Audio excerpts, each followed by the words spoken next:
Çmimet në Shqipëri po rriten shumë shpejt, thot Eurostat, Instituti Evropian i Statistikave, si motra e Instatit ton që nuk thon të njëjtën gjë. Kjo rritje ngushton gjithnjë më shumë hendekun me Bashkimin Evropian, vazhdon Eurostat. Kur lexon fjalën ngushton, në fillim të krijohet ideja e një lajmi të mirë. Por jo, e shpjegon prap Instituti Evropian i Statistikave, e shkruan në qartë dhe sakt, çmimet e ushqimeve në Shqipëri janë 1% më të shtrenjta se mesatarja e Bashkimit Evropian, në një kohë që të ardhurat sipas metodës së fuqisë blerëse janë sa 41% e mesatares së BE-s.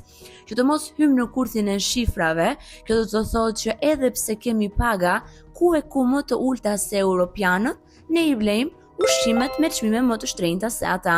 Fjala bie domaten me gati 400 lekë kilogrami, specat pak a shumë sa domatja, perimet e tjera kanë çmime të ndryshme, por prap se prap të shtrenjta për kuletën e një shqiptari.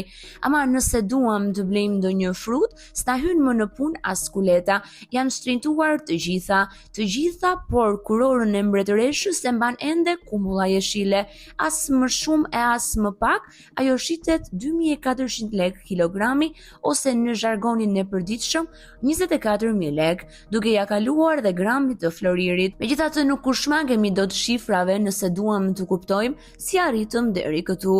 Ja, për shembull, nga 2005 deri në 2018, çmimet e ushqimeve në vendin ton ishin mesatarisht sa 70% e mesatares së Bashkimit Evropian.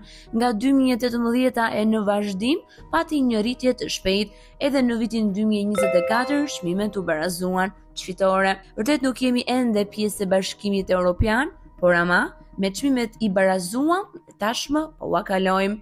Tani le të shohim produktet më të shtrenjta ushqimore për familjet tona në raport me Unionin Evropian janë vezët, djathi dhe qumshti. Këto shiten sa 131% e mesatares së Bashkimit Evropian nga 120% që ishin vitin e kaluar. Ja edhe një fitore tjetër që duhet festuar dhe pse jemi të varfër. Edhe ushqimet e tjera dhe pijet, thot sërish Eurostat, janë rreth 20% më shtrenjtë në Bashkimin Evropian, ndërkohë më lirë shqiptarët blejnë cigaret që kushtojnë sa 47% e mesatares europiane.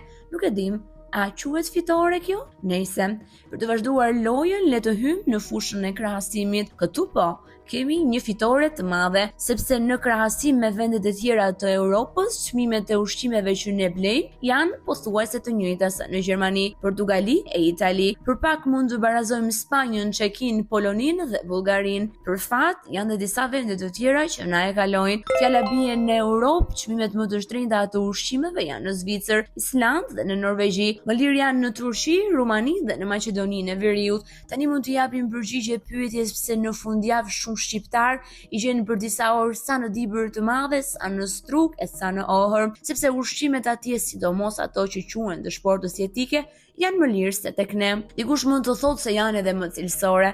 Këto nuk e dim, mbase edhe janë, sikurse është edhe karburanti që blejnë atje. Le ta vazhdojmë lojën në fushën e blerë të ushqimeve. Gjithnjë sipas Eurostat, rritja e çmimeve të produkteve bazë të ushqimeve në Shqipëri ka qenë e vazhdueshme me një inflacion të përgjithshëm prej 2.3% në vitin e kaluar. Ka rritje, por ka edhe rritje mujore. Ajo ka përceu 0.5% në fillim të këtij viti, e nxitur kryesisht nga ushqimet. A ndikoi kjo?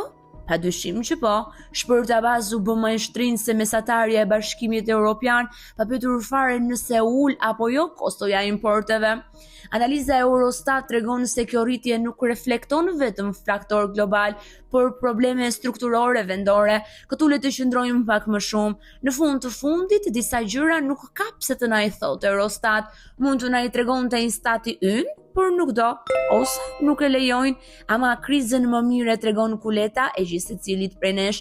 Ajo po hollohet dita ditës gjithnjë më shumë, mund të na tregojë dhe se ku na pikon çatia jonë e përbashkët. Është fakt I gjithë pranuar që vendi ynë paraqet një paradoks të fortë ekonomik, çmime relativisht të larta për ushqime dhe mall rabas, për paga ndër më të ultat në rajon. Një vit më parë paga mesatare tek ne ishte rreth 860 euro, vende si Serbia, Malizia apo Bosnja ishte ishte 30 deri në 50% më e lartë. Ky krahasim sugjeron që edhe nëse çmimet nuk rriten shpejt, fuqia jonë për të blerë mbetet përsëri e dobët. Ekonomistët thonë se një situatë e tillë njihet inflacioni përjetuar, do të thënë kjo është ndjesia reale e qytetarëve për shtrëngtimin. Kjo ndjesi shpesh është më e fortë se vetë inflacioni statistikor. Arsyeja është e thjeshtë, sepse ushqimet zënë një pjesë të madhe të buxhetit ton familjar krahasuar me vendet e zhvilluara. Ndaj ne ndjejmë fort dhe rritjen më të vogël të çmimeve. Pyetjes pse tek ne çmimet janë më të larta mund të japësh shumë përgjigje, mund të jenë të njëjta, të ndryshme, por në thelb të gjitha vërtiten te struktura e ekonomisë shqiptare. Ne jemi një ekonomi e vogël dhe e hapur e varur nga importet, sidomos për ushqimet. Kjo varësi ekspozon lehtësisht ndaj luhatjes së çmimeve në tregjet globale. E thënë me pak shaka, të shtin globalistët ne na zë gripi dhe zëm shtratin. Shqipëria vuan dhe nga struktura e tregut të brendshëm, si në shumë fusha të tjera, por sidomos në tregtinë e produkteve ushqimore, konkurenca është e kufizuar. Disa operatorë të mëdhenj dominojnë të gjithë zinxhirin e furnizimit duke shfrytzuar më së miri mungesën e kontrolleve efikase nga institucionet përgjegjëse. Kjo situatë krijon hapësira të pafundme për rritje çmimesh që nuk lidhen as pak direkt apo indirekt me kostot reale. As në praktik dhe as në teori nuk është e nevojshme që të ekzistojë një marrëveshje e hapur kartelesh për të patur sjellje spekulative. Atyre u mjafton një treg me pak aktor dhe me informacion të barabartë që çmimet të mbahen të larta në mënyrë artificiale. Prandaj perceptimi publik për rritje të shpejta e shpesh të pajustifikuara të çmimeve për produkte të caktuara duket më së i drejtë. Nuk mbetet thjesht në kufi të një ideje që po abuzohet, por realisht po abuzohet. Informaliteti është një tjetër grop e madhe që ndikon skemën spekulative.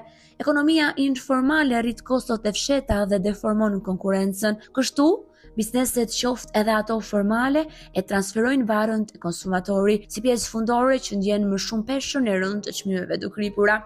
Sikur të ishte vetëm kjo peshë. Ndikimi mbi ne si konsumator është i shumë fish dhe na bie drejtë në kokë. Rritja e çmimeve ul fuqinë tonë blerëse. Familjet tona detyrohen të shkurtojnë listën e shpenzimeve për produktet cilësore dhe kërkojnë alternativa më të lira. Që duam apo nuk duam, kanë cilësi më të ulët. Kur fluturojnë drejt qiellit, çmimet rrisin pabarazinë sociale, sepse shtresat me të ardhurat ulta preken më shumë. Të gjitha këto ndikojnë për keq në shëndetin dhe mirëqenien tonë afatgjatë. Cilësia e jetës dëmtohet në mënyrë të heshtur dhe këtu nuk flasim vetëm për çmimin e bukës apo të qumshtit, por për një zinxhir të gjatë efektesh që prekin ushqimin, shëndetin, edukimin dhe stabilitetin social të shoqërisë sonë.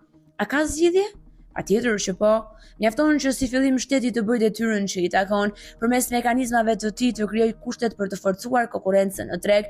Shteti dhe autoritetet që kanë në varësi duhet të zgjohen dhe të identifikojnë dhe ndëshkojnë praktikat monopoliste dhe abuzive. Transparenca në zinxhirin e furnizimit është element thelbësor. Mëtej shteti mund dhe duhet të mbështesë prodhimin vendas, jo me fjalë, por me veprime konkrete. Sa më shumë të prodhojmë, aq më pak të varur do të jemi nga importet dhe luhatjet në përbot, pa harruar investimet në bujqësi dhe përpunimin ushqimor që shteti i ka harruar. Shëndoshja e kuletës sonë është po aq e rëndësishme sa dhe çmimet që nuk synojnë qiellin. E para vjen përmes rritjes reale të pagave, e dyta përmes zgjimit të institucioneve që duhet të na mbrojnë nga abuzimet. Kaq duhet të bëjë shteti si fillim, kaq mjafton që çmimet të mos vazhdojnë të na çmendin.